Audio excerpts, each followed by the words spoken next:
next question we've got comes from Liam from Chart over in Kirklees, which is obviously one of the areas that we cover.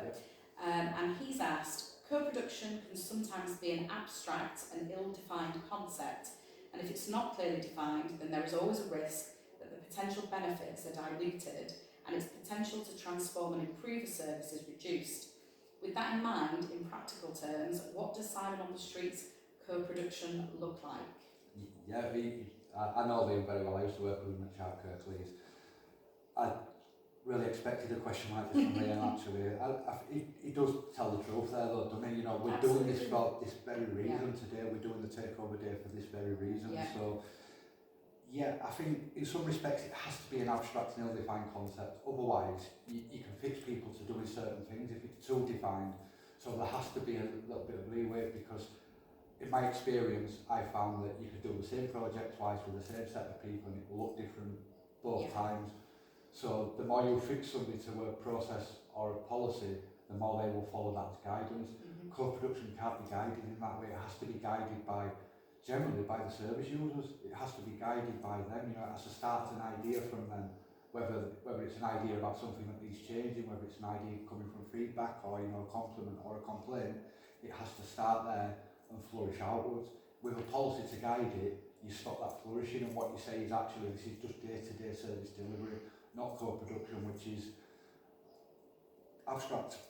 So I think for me it has to be that. In terms of what it looks like for Simon on the Street, I guess we're at the very beginning. You know, we've just tilled the earth, you know, we've turned the earth, we've planted the seeds, and now we're at the point of pouring water on them, they're starting to flourish. So what it looks like at the minute is we've got a small cohort of service users that are involved, that understand this, that definitely buying into it, the staff buy into it, they champion it. So we've done, you know, a few focus groups, a bit of training, and we're at the point where now we've started to do, you know, internal activities like doing the outreach interviews last week. The first time Simon on the Street has had a service user representative on an interview panel. I've never heard as much laughter in my life that came from the room that I was sat next to. I was on the same panel, and I think it's that thing, you've got to make it fun. It can't be boring, staid, because people lose interest very quickly. We live in the social media generation where everything has to be short, snappy, and 15 seconds or 140 characters. So you've kind of got to work with people's interest in that way as well. So making it interesting for people. So we're at that point of making it interesting and actually making it a valuable offer for people. Why do service users want to be involved? Why would they give us feedback if we're not providing the right kind of service? So we are listening, we're at the point of listening, we're at the point of devising certain things in-house, such as the internal systems that kind of take feedback and work with how feedback's used. And I think for me that's the point we're at now. You know, we're just about to go bang and explode.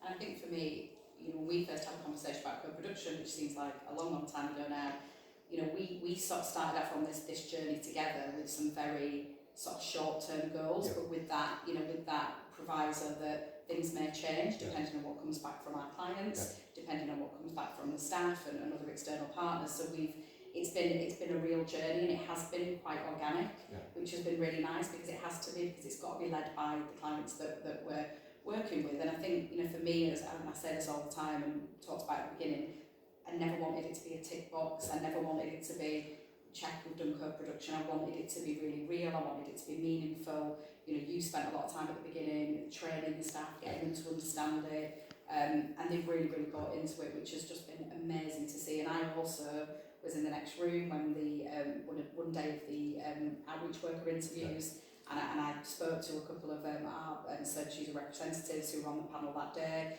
and you could just see what they got out of that and how important it was for them. They got to write their own questions, they got to ask those questions and really feel involved. So yeah, I mean, in terms of what does it look like, it looks very different now to what it did a couple of months ago, and I think we've moved quite quickly, but we've moved at the pace of our clients, which has been fantastic. And you've got to, I think that's that thing, that organic there, you know, in a bigger service with a lot more staff and a lot more rigid processes, it'd be a lot more difficult to move at this pace. I think the pace would be slowed down. I think it's beautiful that it sits in a small organisation where you've got workers who are able to flex and bend and understand, actually, I can't work with that service user in that way, so I'll work that way and that way and that way. But it's the same with service user involvement, it's the same with co-production. I've got to be able to flex to what I see on that day, not, you know, and you bring up the training as a good example. Now, the day you attended the training, something happened which set the way the training went. The day after, it went a different way. When I delivered it last week, you know, a different set of staff started off a different way, so it went a different way. So it's understanding that you've got to be there to be able to do the right thing and do the thing that's needed to be done, but in a way that's suitable for the people around you. But organic is the best word.